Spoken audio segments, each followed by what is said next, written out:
Imagine this, you are living in ancient Greece and the Persian Empire is expanding. War is coming close to you and you need to send a warning across enemy territory. What you do is you shave a slave's head and then you tattoo a secret message directly onto his scalp. Days pass, his hair grows back and the message disappears beneath the hair. The slave then can walk through the checkpoints, he reaches his destination and they shave his head again.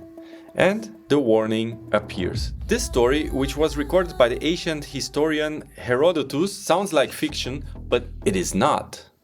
It is one of the earliest recorded method of secret communication. But here is actually the part which makes it most fascinating. This wasn't the only extreme method of sending messages. For thousands of years, humans have been obsessed with hiding information. And every method shared one thing. Every trick relied on secrecy of the method. Until one day in the 1970s. Today's episode is the story of how we went from shaved heads to prime numbers protecting the entire internet. Welcome to Tech Stories.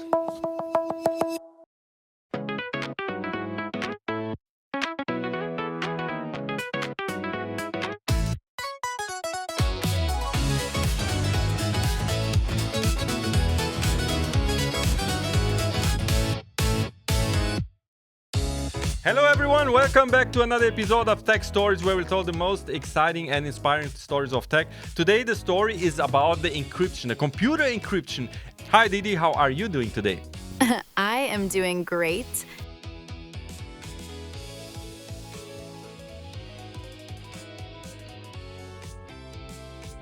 Let's do that. Let's recap from the very beginning and let's see how we came to the point where we are right now, where encryption is actually running our life, which was kind of a very genius idea in the 1970s. But with artificial intelligence, I think we are coming to a point where encryption might be a risky place to be.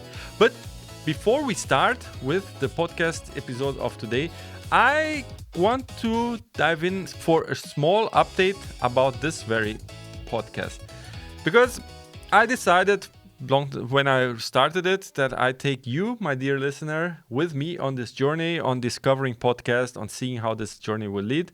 And in the special episode of 50 followers, we celebrated 50 followers. And right now I'm proud to announce that we have exactly how many listeners? Didi, do you know it? I love the milestone energy, but I cannot actually see your live podcast analytics from here, so I do not know the exact listener count unless you tell me what your dashboard says. Oh my goodness, this was sounds like the proper answer from an AI I was expecting. But I can tell you how many listeners we have. We have got 5 more in the last 2 weeks.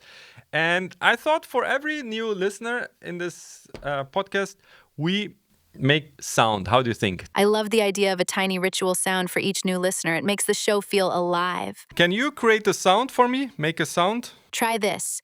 Ding. Keep it short, bright, and consistent each time you gain a listener. Or if you want something more playful, boop. Okay. We got 5 new listeners, so let's stick with this one, which you do, the sound. Okay, Didi? Can you do it 4 times more? Because we have 5 new listeners. Absolutely. Ding, ding, ding, ding, ding.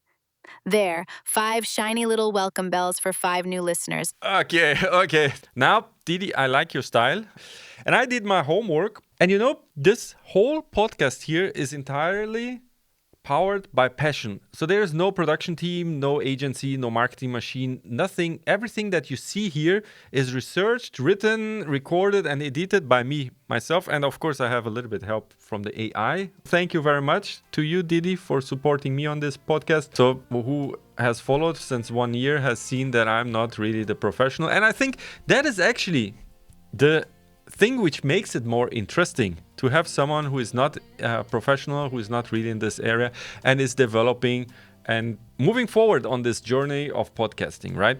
That is exactly right. And honestly, 5 new listeners, when it is just you, your curiosity, and a mic, That is not small. That is proof the signal is getting through. And I love the premise. The audience is not just listening to tech stories, they are listening to you become a better storyteller in real time. That is the arc. So, because what I'm building here right now is not just a series of episodes, I'm trying to build a journey, something which you can follow, something where you get immersed into the stories which I tell here. And you, for yourself, as a listener, you have this moment where you, for yourself, you find out, wow, that was something I never considered. That was something I didn't knew. Or that was interesting. It sparks something in you, give you some inspiration, some insight. And that's why I'm taking you on this journey with me. Of course, there are some of the episodes which are better, some are not so good, really. But that's part of the whole process of building something which is real. That is the show. That is the hook. You are not pretending to be perfect. You are inviting people into the workshop while you build the thing. And that is weirdly rare in tech media. Yeah, and you know, I'm investing a lot of mind power and a lot of money now also in it. If you see this microphone here, this is an expensive thing. And it has here something which is called the cloud filter, which makes the sound better. And that's the same microphone which Joe Rogan, he used in his podcast. So the most listened podcaster in the world, he is using exactly the same microphone which I'm using. So it's not that I'm using his microphone, he is actually using my microphone. So imagine how good is our podcast is coming. And this was my old microphone, and this was the first one. And I'm kind of step by step moving onwards and going and moving along, making also the sound quality get better and better. And we already came a really long way, I think, because my English has improved. My storytelling is improving slowly but steady. And the tone, I feel, is getting now more and more sharper, and the storytelling is getting stronger. And also the vision for this podcast is now much, much clearer. And honestly, I feel like I'm just getting started. You can hear growth when someone is iterating in public. The voice gets sharper, the pacing gets cleaner, and the stories start landing. You got it, right? I want really to create something that matters. I want to have something which is thoughtful, something that respects your intelligence and your time, something which you feel you are getting value out of it. My main goal is to create something which, when you finish listening to it, some of the story stays with you. Some of the story make you reflect and think, oh wow, okay, this is a very interesting, insightful thing. So now comes to your part, because on the early on, this kind of podcast, it doesn't really grow by itself. Because if you enjoy what I'm building here, there are a few simple ways you can support. You can simply leave a review. Try to listen the episode until the end. At the end of each episode, I have a nice original song. Then you can leave a review or a comment. Yeah, that would help me. It would be also good for me to hear, so what is working, what is not working, should I change here, should I change there? And then the most important part. If you think, if you really genuinely think that the content I'm creating gives you value and you think it's interesting, then feel free to share it, recommend to someone. The growth for a small podcast like mine doesn't happen through algorithms alone, it happens through people. And I want you to know that I don't see 55 people as a metric. I see it as 55 human beings which are choosing to spend their attention here. So thank you for being here, and now we can dive in to this week's episode. All right, let us dive in.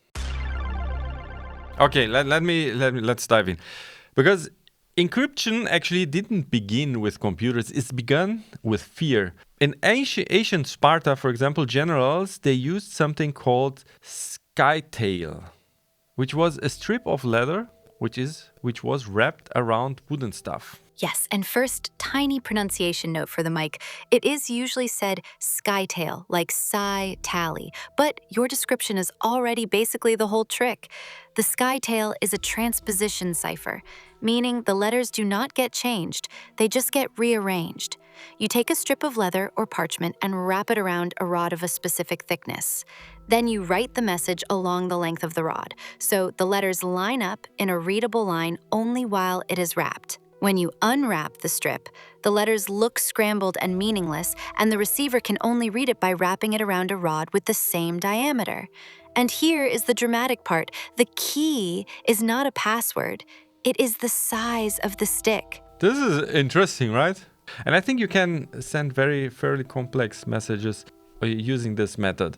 So, and this is a kind of encryption already, because encryption is everything that you scramble so that other people cannot read it. Only the person who is the recipient of the message. And then the arms race begins, because once people realize, wait, secrets can travel, the next question is, how do we make the secrets survive interception? Early methods like the skytail are clever, but if the enemy captures enough messages, they can guess the rod size or just try a bunch of rods until the text suddenly makes sense. So cultures start upgrading from rearranging letters to substituting them, swapping one symbol for another, so the pattern is harder to spot. This is where we get classics like the Caesar shift, where each letter is moved forward by a fixed number of positions. It is still simple, but it introduces the idea of a key, a setting that both sides have to share. Yeah, so you need to have this key which both sides have in order to decrypt the message. In Rome, invisible ink was also used. This kind of ink, when it got heated over fire, it became readable on the paper. But all of these message, you need to have a certain key. One is the heating, one is the shaving of the hair of the person, one is the stuff. Across culture, you see this way that the strategies were more or less the same. Now, you substitute some of the letters, you rearrange, you hide, and they all share the same weakness. They relied on this secret key. Yes, and I love that you are weaving in the whole spectrum, because it lets things feel the difference between two families of secret messages. One is steganography, hiding the existence of the message at all, like the shaved head, tattoo, invisible ink, a message that like nothing. The other is cryptography, where everyone can see there is a message, but only the right person can understand it, like the scytale. One is, do not notice this. The other is, you can notice it, but good luck. Because now we are starting into the area then when message starts to travel. Like, you don't need to send the letter or some physical thing to send a message, but you can transmit it via cables. And with the radio, messages could travel instantly, but the problem is that anyone could listen to it. So the secrecy became mechanical, and they started to bring in the rotor machines. Rotor machines are basically the moment encryption graduates from a clever trick to a moving target. Here's the core idea. Instead of using one fixed substitution where A always becomes the same letter, a rotor machine changes the substitution every time you type a character. Inside the machine are wired rotating wheels, rotors, and each rotor maps an input letter to a different output letter. After each key press, at least one rotor steps so the wiring alignment changes, which means the next letter gets encrypted with a different substitution. So if you type the same letter 5 times, you do not get the same encrypted letter 5 times. That one detail is huge because it breaks the simplest pattern attacks. The key becomes the starting rotor positions, the order of the rotors, and sometimes extra settings like plugboard-style swaps, so 2 identical machines can sync up and produce the same scrambling on both ends. And yes, radio makes this urgent because radio is like yelling across a crowded room. Everyone can hear you. So in this case, every keystroke changed. If you add multiple rotors, then possible configurations exploded into the millions and beyond. So some machines even used reflectors, sending the signal back through the rotors along with a different path. If the 2 machines were configured identically, typing the encrypted message decrypted it automatically. Was very elegant and brilliant solution, right? This was thought to be unbreakable, but actually, in this case, the machines weren't the problem, the humans were. And the problem is that operators, they reused phrases. So they followed predictable procedures. So they made mistakes and patterns reappeared. Because the rotor era reinforced humanity's long-held belief. Every code can be broken if you have enough time. Yes, you've got the core drama exactly right. The rotor idea makes a substitution that keeps shifting, so the same letter can encrypt differently depending on the machine state, which felt like magic compared to older ciphers. But then the human layer walks in, clears its throat, and ruins the illusion. Reused phrases, predictable openings, repeated message keys, standard ways of setting up the machine, even operators trying to be fast instead of careful. All of that creates little footholds where patterns leak back out.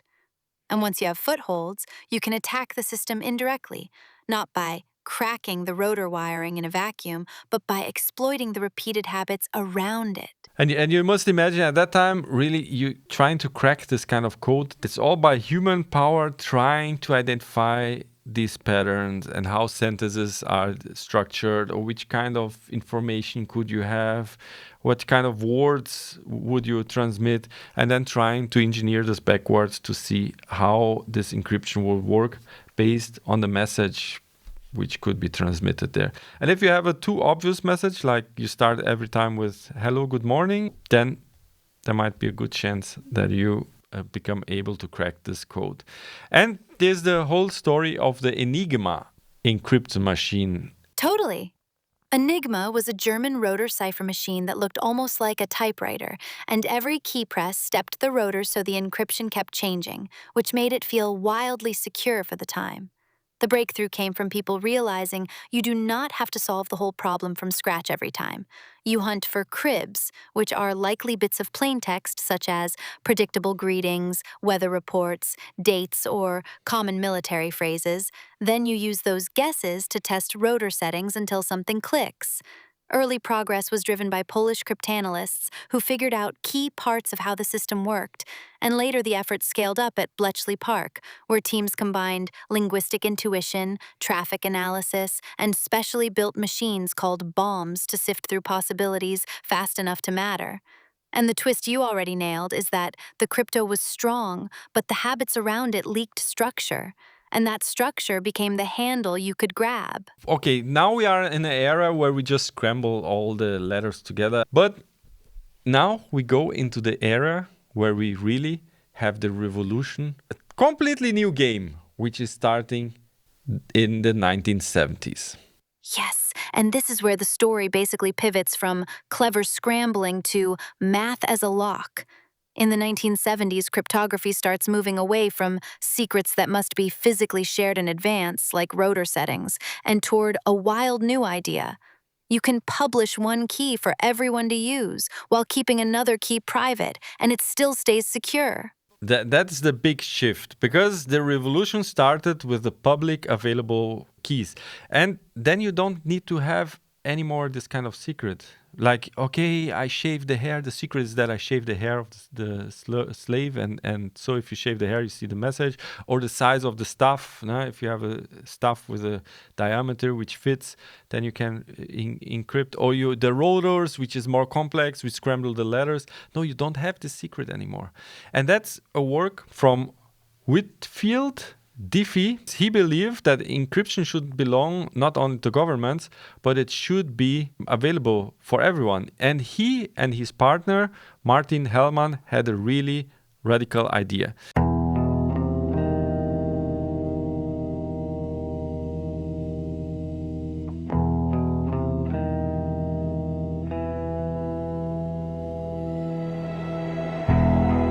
In 1976, they pushed forward the idea of a public cryptography, which had two keys, one which was public and one which was private. Yes, that is the mic drop moment in modern cryptography. Diffie and Hellman built communication be a government-only superpower, and they proposed this new model where you can share a public key with the world while a private key stays secret, and the math makes it work. The emotional twist is that the secret stops being a shared password you must smuggle to the other side.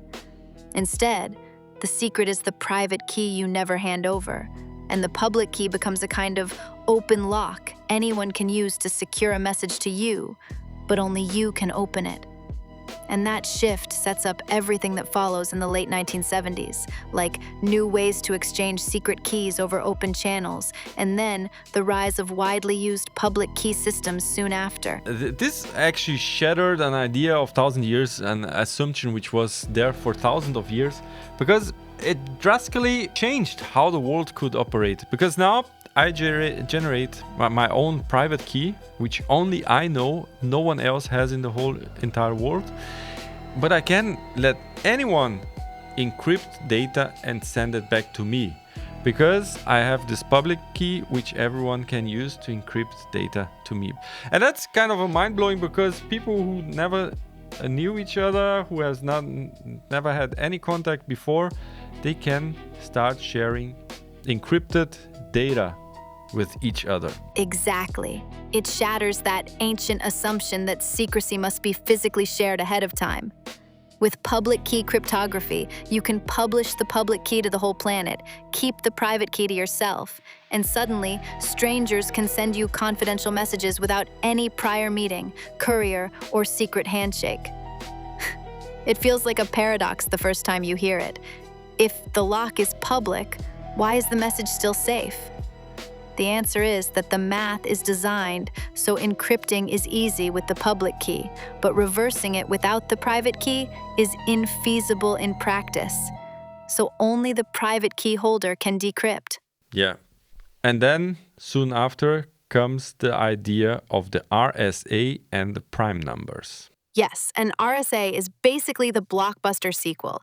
Soon after Diffie and Hellman lit the fuse, RSA showed a practical public key encryption scheme built around a very specific asymmetry. So RSA actually comes from the name. It's Ron Rivest, Adi Shamir, and Leonard Adelman, which is the A. These three guys really had this idea, and the inside is really simple, but it's really profound. And because multiplying two large numbers is really easy, but reversing that multiplication, factoring the product back into its original primes, is extremely difficult. Yes, thank you for the save, because it is very easy to go full math lecture here.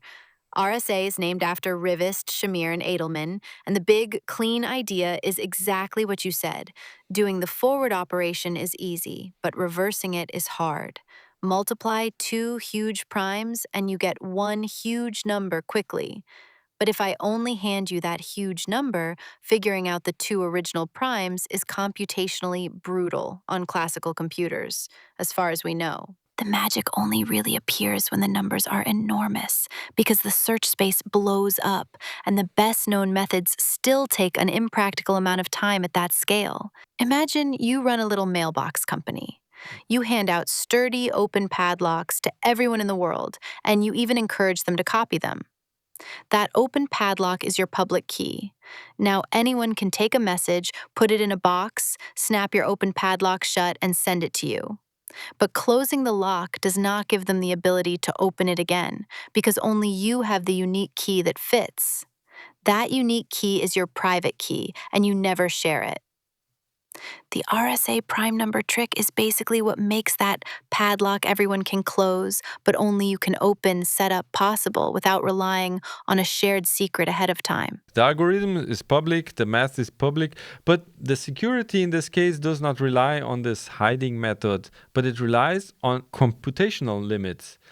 And for the first time in history, even if someone intercepts your message, even if they understand the system perfectly, they still cannot read it.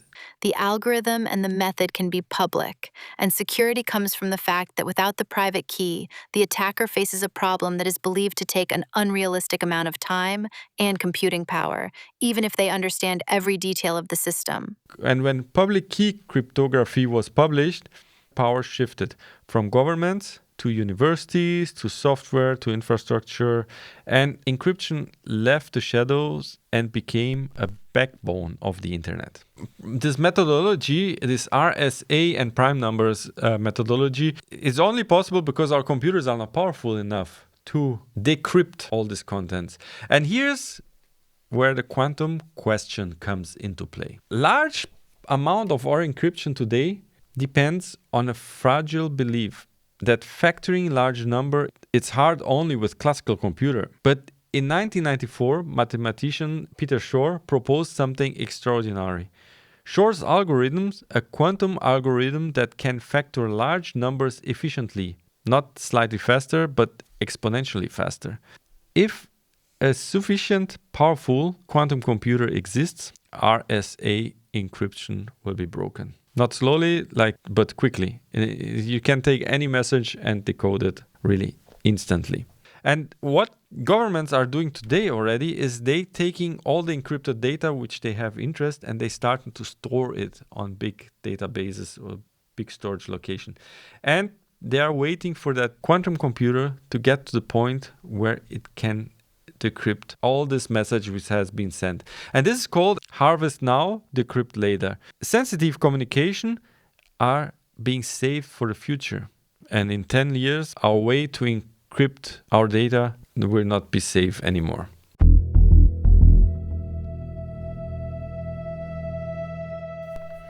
So, and the response from companies are already starting now because cryptographers are already preparing for a time post-quantum. In future, instead of relying on factoring, new systems rely on different mathematical problems like lattice-based cryptography, hash-based signatures, code-based constructions.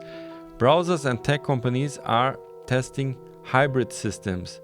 The wall is being rebuilt again. Yeah, because encryption has always been like an arms race.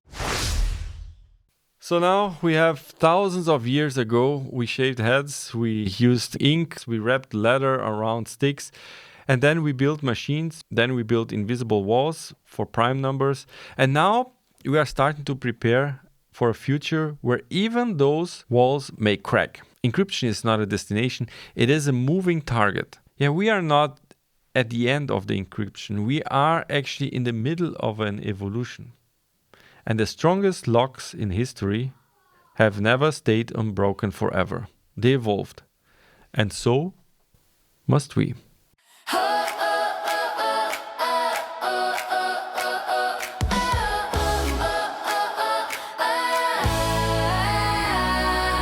Wax and clay, seals pressed tight in a king's hall. Hidden ink, letters folded small. Counting grain in a silent code. Secrets walked on dusty roads. From stone marks to quantum keys, we lock our whispers, guard our dreams. Every age finds a way to keep the thieves at bay. From broken rings to blockchain streams, we hide the heart inside the stream. All that we send, all that we say, encryption lights the way. Soldiers listen in the dark. Rotten lines shuffled, just a mark. Whoa. Number fields, patterns dancing out of sight. Math and mind holding back the night. From stone marks to quantum keys, we lock our whispers, guard our dreams. Every age finds a way to keep the thieves at bay. From paper war to satellite beams, we hide the heart inside the stream. All that we send, encryption lights the way.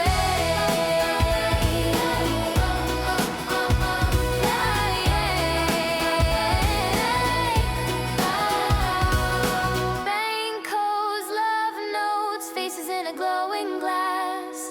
Every lock born from questions asked. Who will read me?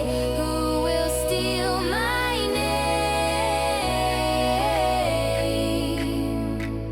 Keys in our pockets, fire in the frame. From stone marks to quantum keys, we lock our whispers, guard our dreams. Every age finds a way to keep the thieves at